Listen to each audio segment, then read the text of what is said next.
红米 K30至尊纪念版，这个前置摄像头的音效怎么改？先点开相机，然后先看一下前置，它摄像头弹出的时候是什么样的声音。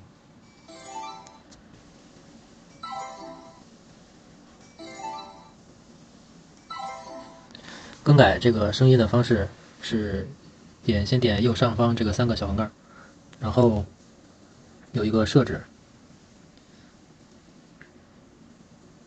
往下找，有一个升降摄像头，点一下，然后有一些选项设置。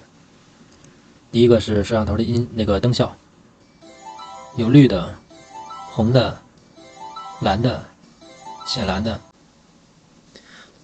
下边是摄像头的音效，先听一下效果。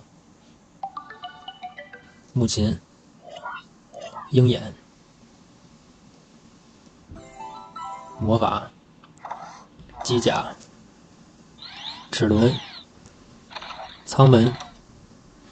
我个人觉得魔法这个音效还是挺好听的。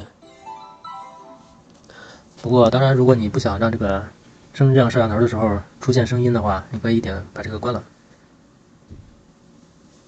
然后这个时候再用前置的时候，音效就不会出现了。